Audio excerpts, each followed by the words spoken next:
unSILOed podcast is produced by University FM, elevating the stories of your institution.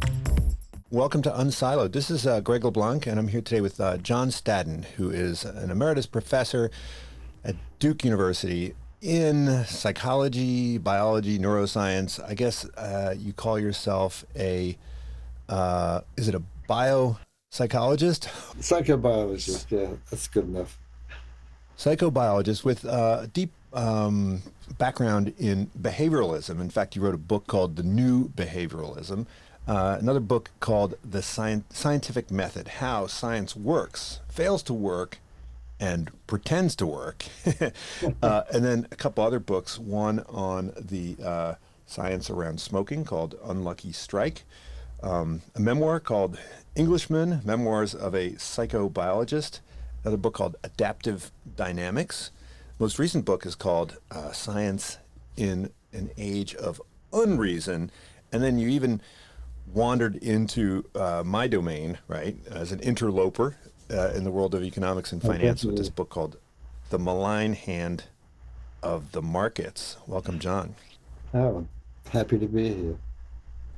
So, look, in the beginning of the book, Science in an Age of Unreason, you talk about the old Humean distinction between, right, positive and normative, between is and ought. And, even though this is something which has been discussed by philosophers for centuries, it seems like it's something that even practicing scientists don't really give enough thought to, right? And, we frequently see these boundaries getting blurred. Now, some people will claim that there is no boundary. I think most people just don't give it a whole lot of thought, and so don't even realize that they're crossing this boundary, sort of recklessly, perhaps.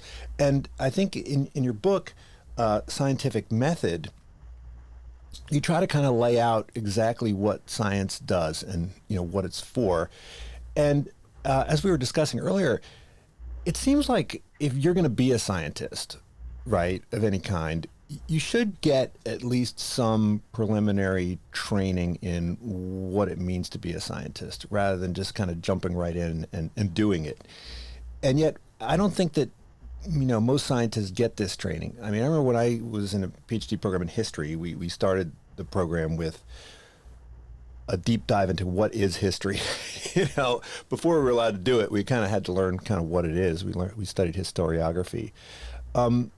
Do scientists give an inadequate consideration to this, or is that really best left to the philosophers? Well, I think the fact that scientists have forgotten this distinction between is and ought is causing a lot of trouble. I mean, a huge amount of trouble in science right now. I mean, Scientific American can say science it should be political. I mean, it's quite incredible. And of course, it's not a new idea. I pointed out in various places. The brilliant polymath J.D. Brunel, I don't know if you've heard of him, he's a Brit guy from the 30s and 50s.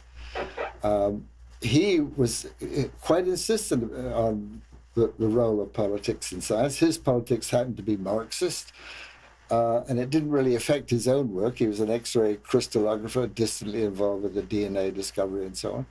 But urging this sort of thing on people in the human sciences is very, very dangerous. It's really toxic because they simply cannot look at certain facts in a dispassionate way. And the obvious example, absolutely obvious example, is individual differences, and particularly differences between groups. I mean, the IQ difference, between racial groups is substantial. It's not changing. It shows up in all sorts of other domains, academic achievement, so on and so on and so on, over and over again. And it's been absolutely ruled out because it's too upsetting to people. I mean, it is upsetting. You don't want to think that one group is, by any kind of cognitive measure, inferior to others. And so people just don't talk about it. But the problem is that this means that if there are differences associated with this, wealth differences, differences in academic achievement and so on. If those differences exist, and if you're not allowed to look at the sort of built-in behavioral properties of the different groups, you'll come up with something else. And the something else will often be politically determined. This idea of systemic racism, for example, has really no objective basis whatever. But it's there as a substitute for saying, well, the average IQ of black people is less than the average IQ of Asians or something like that. And it's very toxic. It's incredibly toxic. That science itself cannot be racist. A fact is either true or false. There's no moral element to simply a fact. There are people, younger people now, who simply cannot accept that a fact is just a fact. Now, you may react to it one way or another, depending on your value system, but the fact by itself is not racist or not racist. It's neither racist nor racist. So this is really a very serious problem, I think, in modern society, because a lot of people have completely abandoned this distinction between fact and value, and it's wrecking not nuclear physics or electronics, but it's wrecking the human sciences, because that's where all the emotion comes in. And if you can't keep your emotion out of the analysis, the science disappears or is distorted. Well, I mean, scientists are also human beings and citizens, right? And don't they have a responsibility to think about the consequences of what they say and do, right? And so, we in other domains, we have to sort of take the customer as they are, right? So, if you sell a product that is potentially dangerous or, potentially toxic if misused, we don't hesitate to impose some kind of liability on the producer of that product, right? So shouldn't we think of the production of science as being similar to the production of a cigarette or the production of some other, potentially dangerous product if misused or misunderstood? Well, yeah, of course. Think what's it called? Gain of function research is very dangerous. Yes, of course you should react to that, but you shouldn't let the emotion interfere with your judgment of the truth or falsity of the fact. That's the problem. You first look at the truth or falsity and then get upset or delighted, depending what the fact is. But don't mix them up. Otherwise, you will do what the famous philosopher does and says that if a fact will harm people, it should be suppressed or shouldn't even be discovered in the first place. First, because you don't really know what will harm. And so as logic tells you, suppressing a fact can be just as harmful as promoting a lie. And indeed, suppressing a fact will often lead to the promotion of a lie in substitute for it. So you've just got to keep them separate. What you're describing is a phenomenon that is probably ineradicable among the general public, right? And so there's very little that you can probably do to get people to keep their emotions out of their evaluation of factual claims and so forth. But I guess it's more realistic to think that you could get scientists. I mean, has there ever been a point in time where science has been able to be, quote, purely scientific, right? Because especially when people worry about trends in the direction of, say, a new Lysenkoism, I mean, hasn't this always been the case? I mean, there's never been this pure utopia of scientists that operated according to the scientific method, right? Yeah. Well, if you read Beveridge, for example, who was writing at the time, in this Art of Science book, when science was dominated by people with a vocation. What's changed is science has become a career, a job, okay? But if you look at the 19th century, early 20th century, there weren't that many scientists, and the people who were there were not there to make money or get tenure or get to be promoted or something. They were there because they wanted to do science. And I think in an environment like that, it's much easier to keep these things separate. Recently, I went back and reread, I hadn't read it for years, Darwin's The Descent of Man, okay, which is about natural selection and human varieties and all that. And I was almost shocked by his racism. It wasn't that he was actually racist, it was that he was just looking at tribes and modern men and so on in the same way as he would look at animals. I mean, he just made no difference. I mean, a book like that could never be published now, you know. Not that he was totally accurate, but my guess is, given what he knew at the time, I mean, he was a wonderful observer, he was probably pretty accurate given the data that he had.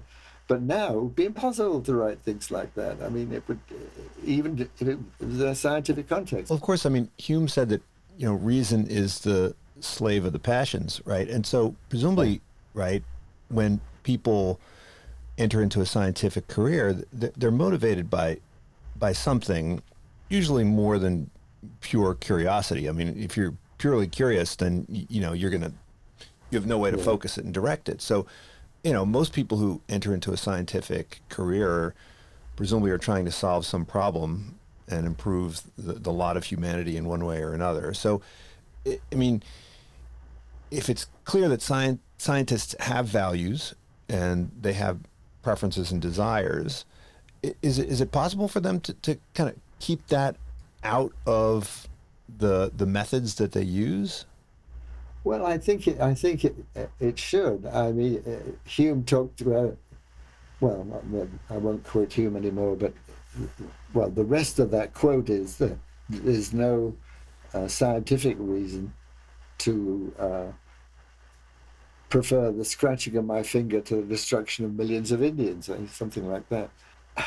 I think they can. I think they can. They should separate. And also it depends what your ranking of values is. Maybe that's another way to look at it.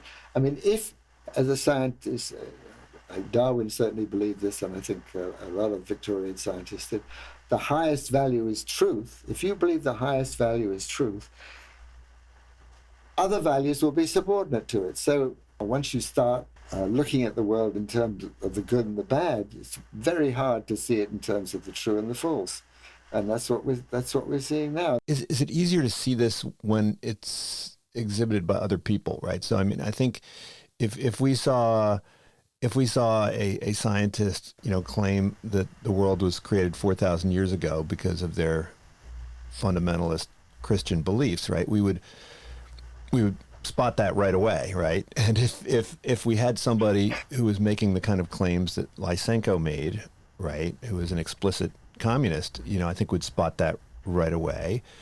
But I think, you know, if you are, and I guess according to you, if you are a secular humanist, then if this kind of boundary crossing takes place, then it's kind of less obvious and less visible.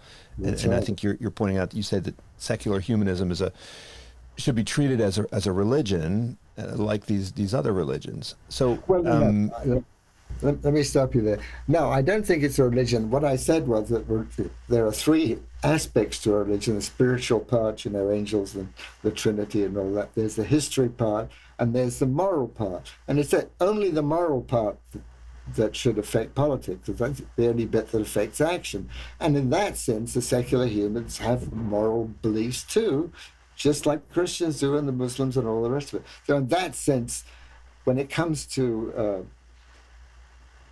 policy, when it comes to public policy, secular humanism should be treated as a religion, just because it has moral beliefs that are just as imperative. You know, I had this little debate with Jerry Coyne. I think I half convinced him by the end of it that he had moral beliefs. The thing is, the moral beliefs of secular humanists, Richard Dawkins, I used to know pretty well. I hadn't had much contact with him for a long time, but the moral beliefs are less obvious. I mean, because they're not written down, there's no little Bible or textbook or something. There's a tendency to think, for a secular humanist, to think that his moral beliefs are obvious. Of course, it's true that abortion should be legal. People shouldn't be punished for burning the Quran, you know, and so on and so on and so on. Mm-hmm.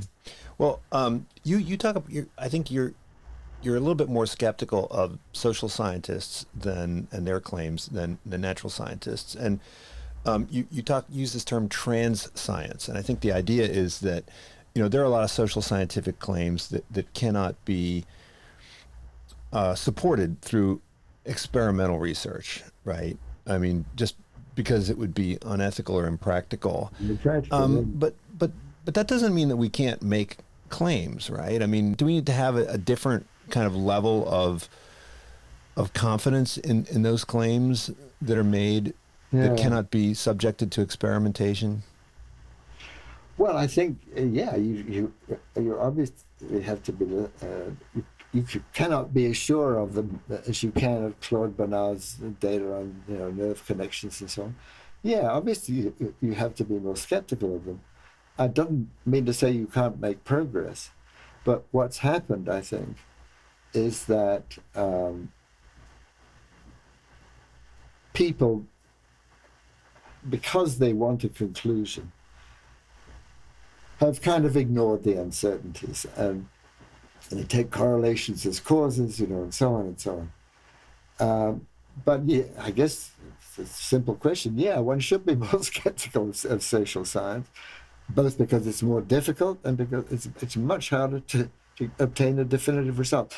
This term trans science, by the way, it's not my term. I think somebody called Alvin Weinberg, somebody came up with it years ago. But I think it's useful because you can state a lot of questions in a scientific way that nevertheless, for ethical, practical, often time-related reasons, can't be answered. I mean, like the cigarette issue, for example, secondhand smoke issue. You can't do an experiment. The effects are going to be probabilistic. They're going to be long delayed if they exist at all, and so on. So the really only honest response there is to say, I don't know. The problem is society doesn't want to say, I don't know. There'll either be a positive conclusion or an imaginary construction like systemic racism or something. There'll always be some cause that's offered up in a don't know, or situation that really should be don't know. But that's because we do have to take action, right? So, we have to decide whether or not we're going to, do lockdowns. We have to decide whether we're going to allow cigarettes to be legal. And so, I mean, if we need to make these decisions in a world where we don't have certainty, right? Then right. Then you just got to balance things. I would say the more uncertain the outcome, or the more uncertain the danger from something, the more reluctant you should be to do something about it. I mean, that's simple. Now, of course, there's always Pascal's wager, right? And if the consequences of not doing something are infinitely bad, even if they're infinitely improbable, well, you should still do it anyway. That's very dangerous, right? That's very dangerous. That's, I think, what happened with COVID early on, well, it could kill everybody, we've got to do something, and so forth. That's a common human error, What can you do about it? I don't know. Just recognize it and talk about it.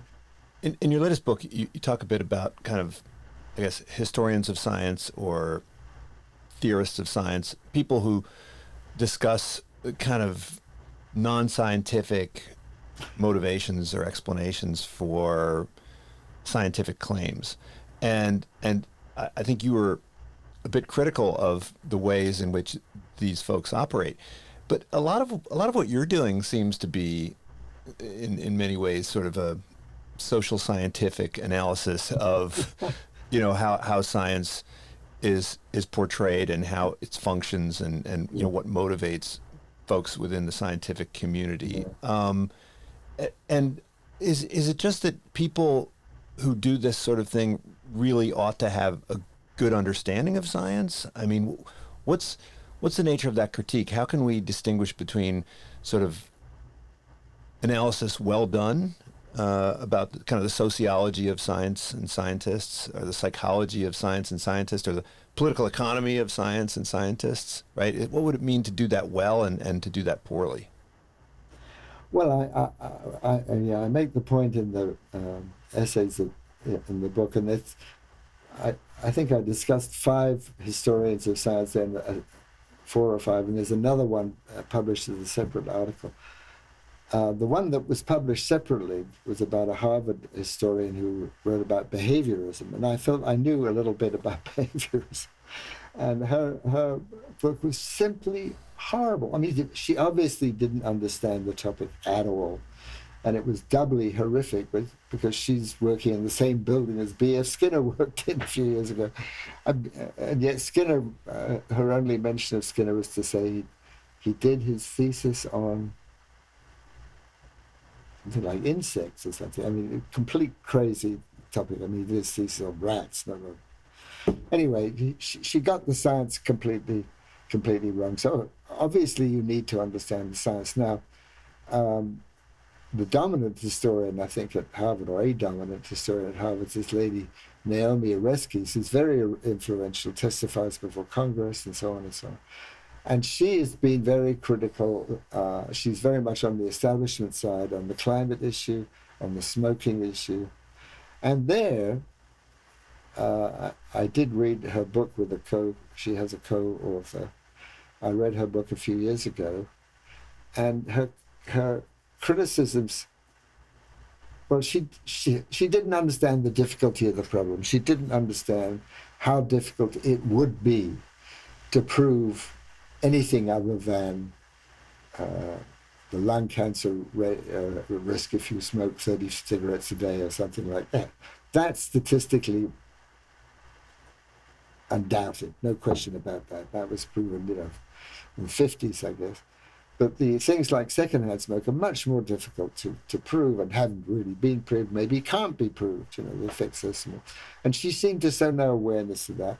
And the thing I was unhappy about in her particular writing, and I think some of the other folks too, was that she took consensus as a measure of truth in science. Consensus as a measure of truth.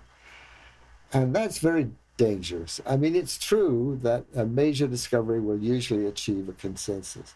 But the reverse is not true. It's not true that a consensus means that you have a major truth. So that's an error.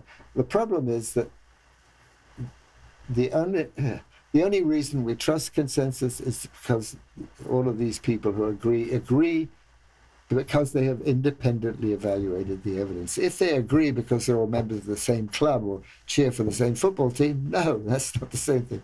So that's one thing. The other thing, of course, is if you're a policymaker, government, all you've got to go on is consensus. So it's totally reasonable for the government to go for the consensus. What else do they have? They're not scientists. Unless you've got a minister who is pretty sophisticated. There are a handful of ministers, I know, in the British government years ago, who were real scholars and could make independent judgments and so on. But most politicians can't do that, and consensus is all they can go on. But a conscientious historian should be able to do better, than that. And one of the people I talk about is this J.D. Brunel. Brunel was a brilliant guy, no question about it. And his book on history, he comes out and says, it's Marxist, that's what I'm going to write about. And it's a very good book, because he's totally honest about his bias, and he knew what he was talking about and so on. On the other hand, he had a few, what might say, blind spots. So to the end of his life, he thought Joseph Stalin was a great guy. Not many people agree with him now, I think. It's incredible that this really, really smart guy like J.D. Brunel would still think Stalin was a good guy. So human nature is unaccountable. That's all I can say. Yeah, but it seems like outsiders, though, to a discipline are more likely to spot herd behavior or unquestioned assumptions than insiders, right? And I think you do this. When you wrote this book, The Malign Hand of Markets, you started off by saying that, as an interloper, you think you may be able to add quite a bit of value because you can sort of see things that the practitioners don't see. And in particular, what I found interesting about this book was how you applied some of your Skinnerian insights into the behavior of the participants in financial markets. Now, presumably this applies the other way around, right? So, when a social scientist looks at the natural science community, they might be able to spot things that the natural scientists aren't aware of because they're deep in the trenches, so to speak, right? Well, maybe, except you have to have a lot more factual competence, knowledge and competence to judge, quantum mechanics, right? You've got to know the math and all of that, which, unless you're a quantum physicist, most people don't know. It's funny, I had a friend, a delightful woman who's very imaginative, and she'd written a book about quantum mechanics. Well, the chance that she has anything of value to say about quantum mechanics is close to zero because she doesn't know the math. It's a mathematical thing. On the other hand, yeah, I think people in the philosophy and the humanities could support, discover philosophical, epistemological mistakes that a physical scientist might make. On that dimension, I absolutely agree. I think that could be the case. Now, in the book Science and Age of Reason, you make the claim that there might be too many scientists, right? And too many scientific journals, too much effort invested in the sciences. Now, that seems to be a debatable claim, and so I'm going to ask you to support it, because when we look around, we see quite a few problems that look like they could use quite a bit more attention. I've just did a podcast recently where we talked about how little we know about the science of parenting and how little we know about the science of education, and the amount of money we spend on research into, say, parenting is like 1% of what we spend on healthcare. And so, is it that we have too few people pursuing the scientific inquiry, or is it just that it's kind of misallocated, maybe? Well, I don't know. I mean, the hypothesis was that there are only a finite number of soluble problems. I mean, success in science, a lot of it's luck. You happen to be in an area where there's a problem that can be solved, and the opportunity comes and you solve it. But it's certainly not true that by sheer effort you can find a fertile area. So that's one problem. The other problem, well, there are a number of points to make. One other one is that science is not a manufacturing process. It's not like widgets. If you want to double the number of people making widgets, you get double the number of widgets. Science is not like that. It have to be soluble problems.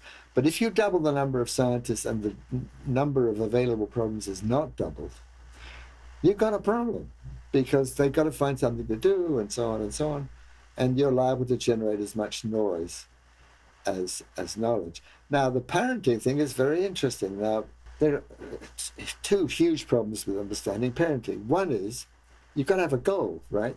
You can have a low goal. The kid grows up and doesn't go to prison or kill anybody. That's a rather modest goal. But beyond that, you want them to be happy, you want them to be creative, or her to be creative. What does that mean? Different people mean different things, and so on and so on. I mean, for one pair of parents, if the child grows up happy and has a little family, they're happy. Another parent would say, no, you have to be creative, you have to get a degree, you have to head up a company or something like this. So different parents have different ideals, right? I just read, I had not read it before for some reason, but I've read Lytton Strachey's biography of Queen Victoria. Have you read? And his account of how princes and princesses were reared, what their parents wanted them to be, was so focused. I mean, they knew they had, and also how often it failed.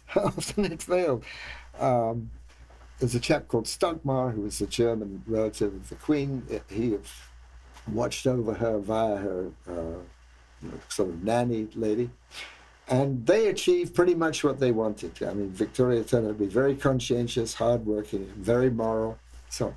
But her efforts with her child, her son, who was going to be the king, not at all. I mean, he goofed off, he was irresponsible, and so on. They both had the same aim. So obviously, you've got the problem of what the aim should be, and you've got the problem of achieving the aim, which I think was what you were talking about, how to achieve an aim. And there, for science, that's unbelievably difficult, because your actions now, when the kid's 2, 3, 4, 5, 10, 11, the effect of this can only be measured 20, 30, 40 years later. Doesn't work well with a 5-year research grant, right? I mean, the science funding system simply doesn't encourage long-term research. So even if you had someone willing to do it and a set of families willing to be monitored in the required degree and so on and so on, it would take too long. It would simply take too long.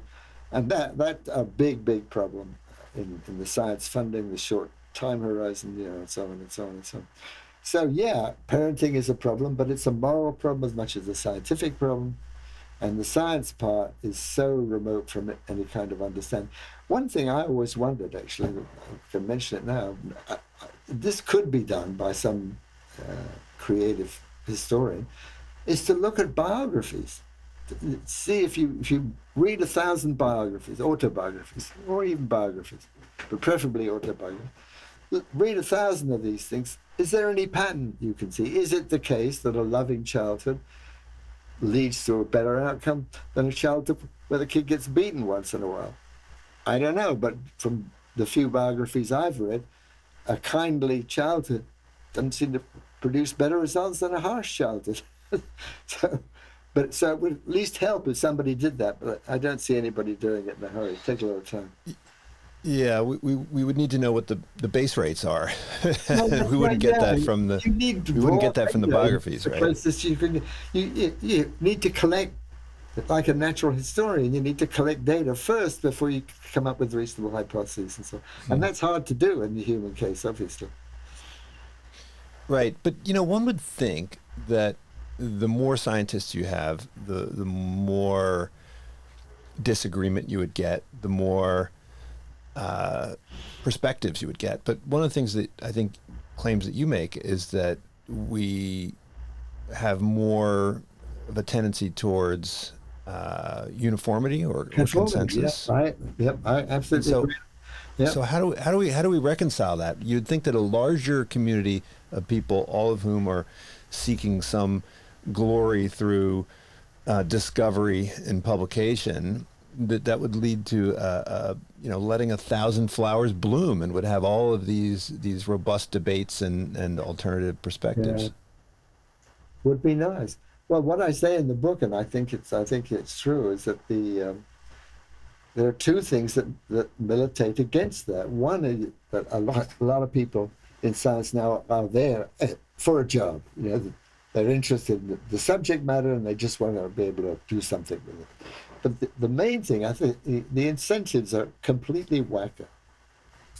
And that's why this Beveridge book I mentioned earlier is so informative, because what he shows is, if you look at all of these path-breaking discoveries, they were the end of a lot of failure. People tried this, they tried that, it didn't work. Failure and accident are seem to be necessary precursors of advance. The science funding system we have is terrible from that point of view. First place, it's what the economists call a monopsony.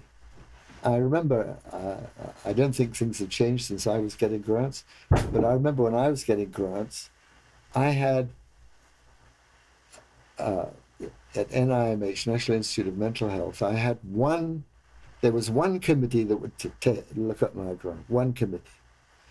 There are many, many committees for all the subspecialties and so on, and my subcommittee would have 8 or 9 people on it, and 2 or 3 of them would be experts in my little area. The competition was intense. The payoff rate was, 10, 20%. I don't know what it is now, but it was low. So all that one of these 2 people had to do was not be enthusiastic. And anybody's grant is lost. You weren't going to. So people were spending up to 50% of their time writing these 50-page monstrosities to get enough money to continue their work. Well, the waste of time is one thing, but the monopolistic quality of it is terrible. The kinds of experiments that people often did I don't know. I think it'd be nice to do that. You can't get grant money for that. You simply cannot get money for that. You've got to build a case based on previous research, rational argument leading to. And in fact, what I and a lot of people I think did, We did the experiment first, then put in the grant proposal, describing the experiment we were going to do. And in that way only could we be sure that we answered all the objections in advance and so on, which is a terrible way to do it.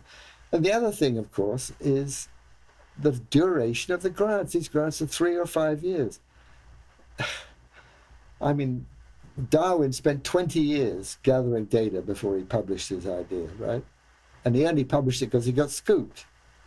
You couldn't get away with that now. You couldn't get away with it. He would either have had to give it up or publish an incomplete version with partial data and so on and so on.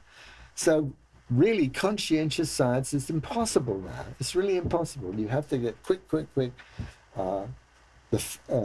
Really good science is more about failure than success. You try a lot of stuff that doesn't work. Nobody's going to do that now. Nobody's allowed to do it and continue to get supported. So that's a huge problem.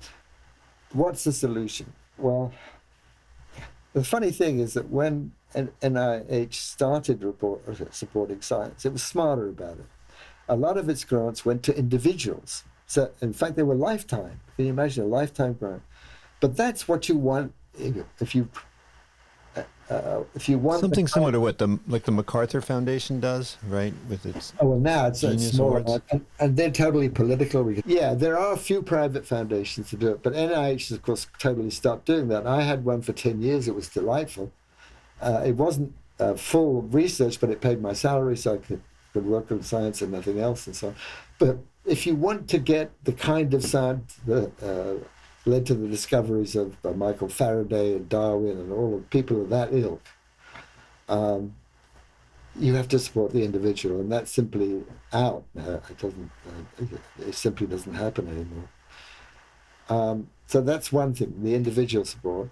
And the other thing, project grants. Project grants are great for applied science, engineering, the moonshot, things like that, where you've got a known objective, the criteria are cut and dried pretty much. The way you do it is requires great ingenuity, but you at least know what your objective is.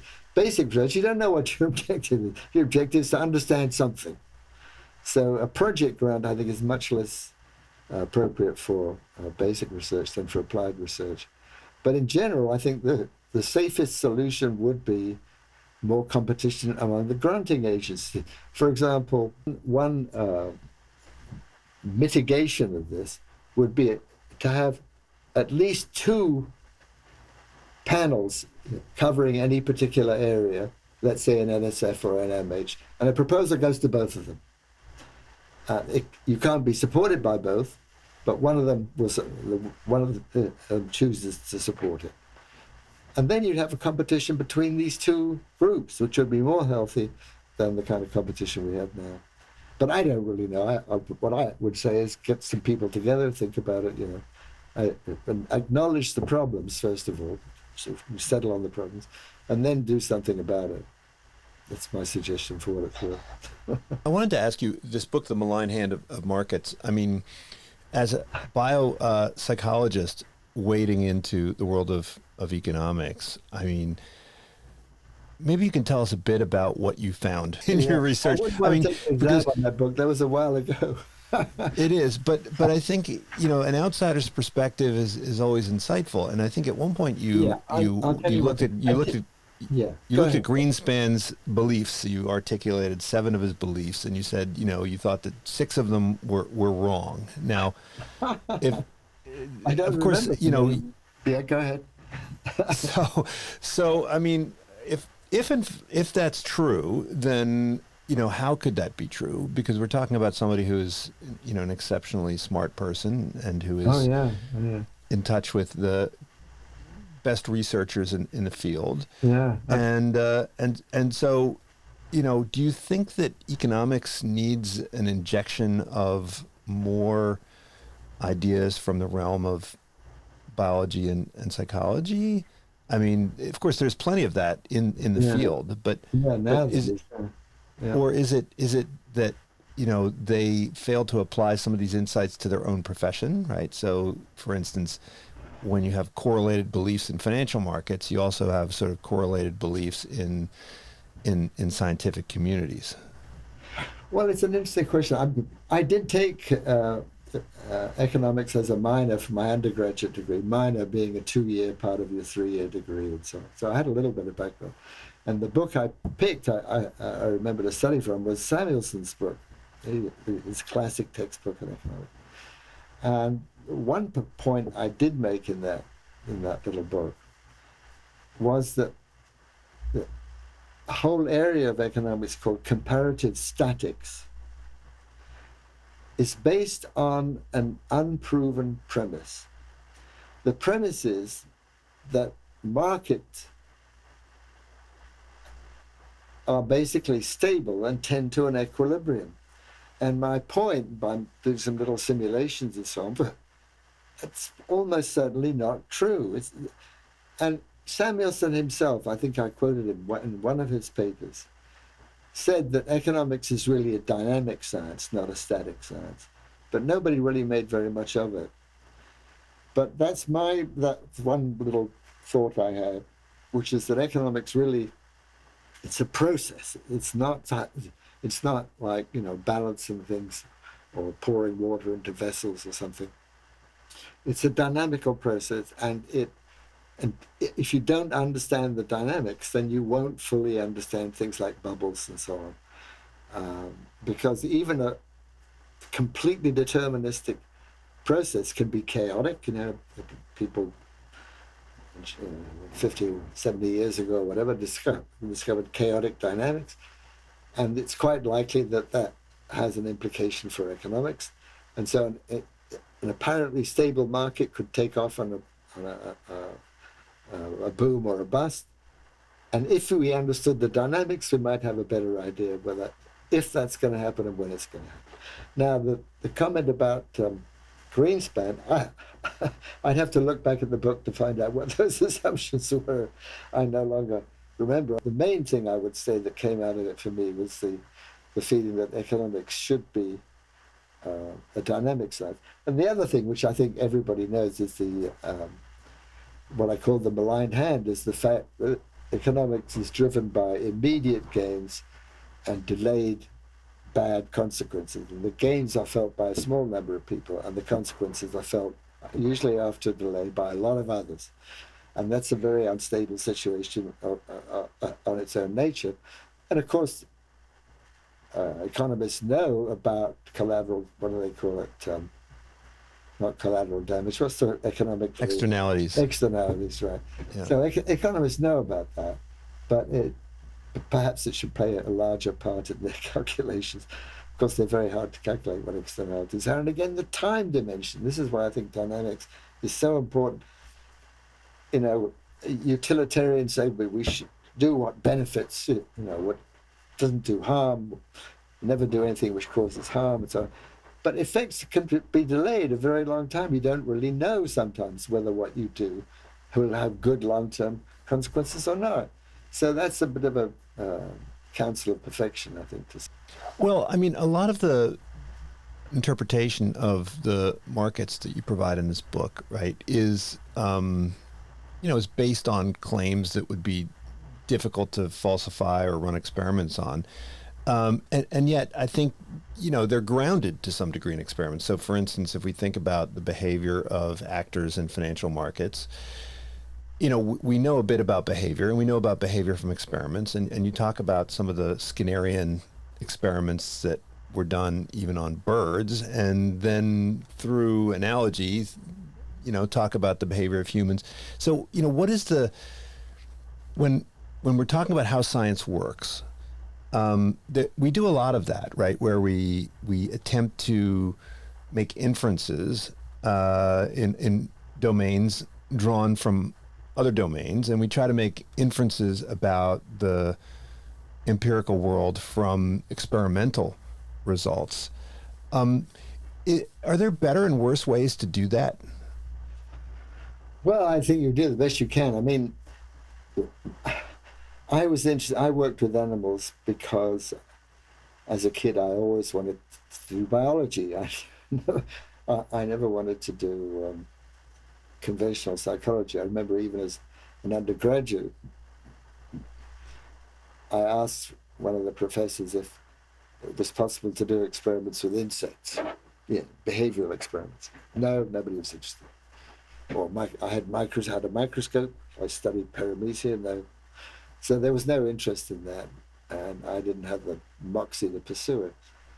What they wanted me to study was groups, and I didn't trust groups then and now, and that's one of the attractions of the Skinnerian method.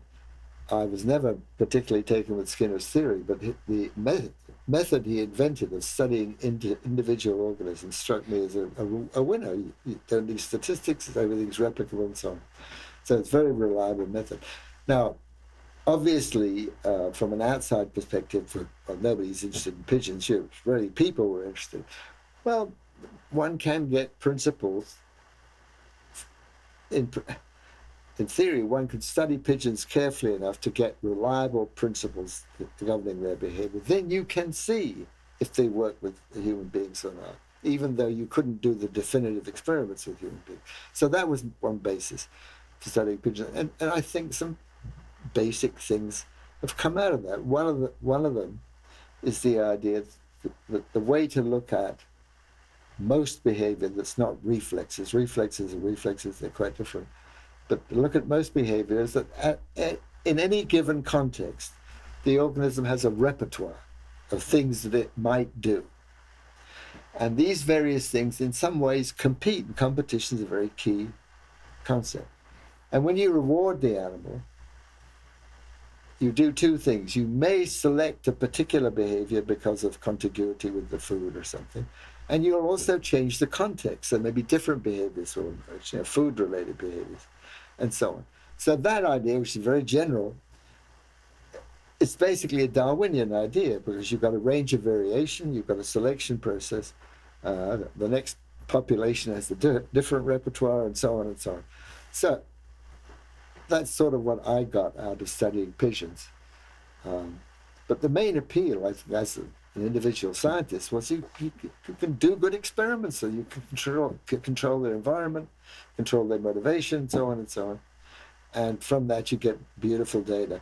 Well, I want to circle back to where we started, which is, if we live in a politicized world where, everything that people do is under scrutiny, is it really an option for scientists to kind of opt out of that political world? I mean, is there a way to do science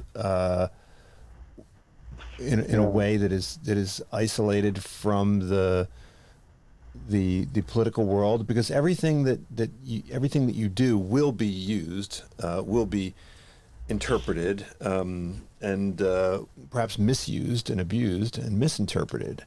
Is there a way to control, what happens to your work after you publish it?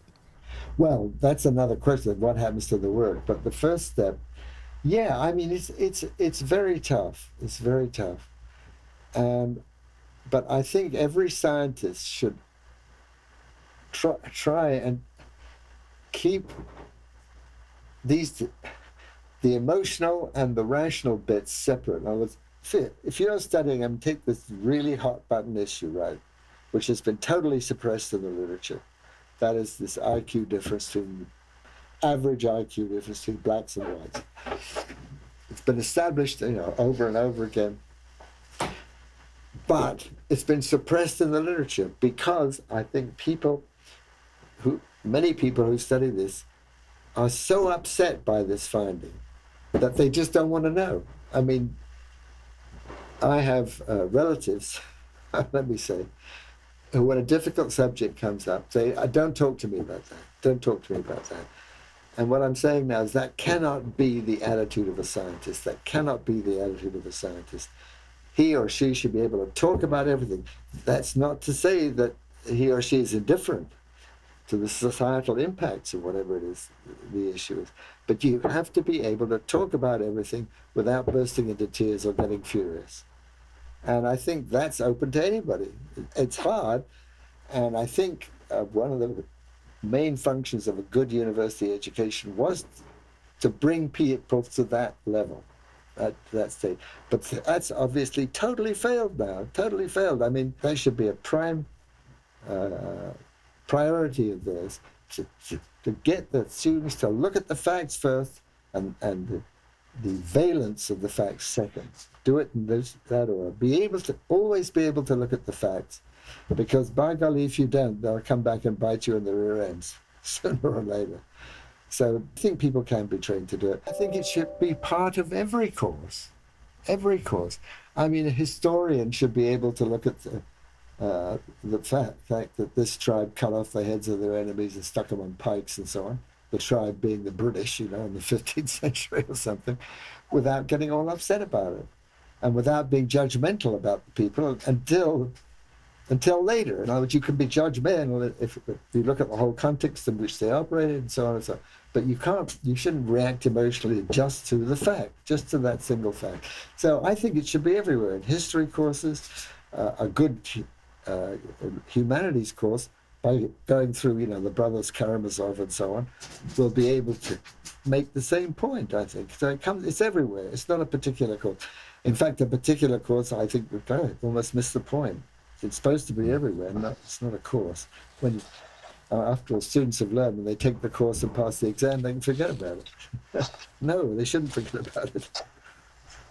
Well, John, thank you so much for joining me. The latest book is called Science in an Age of Unreason. But of course, there are a whole bunch of others, including Scientific Method, How Science Works, Fails to Work, Pretends to Work, another book on behavioralism. We didn't even talk about your book on smoking and, of course, the malign hand of the markets. I've also Thanks, lectured John. on traffic control, but that's another matter.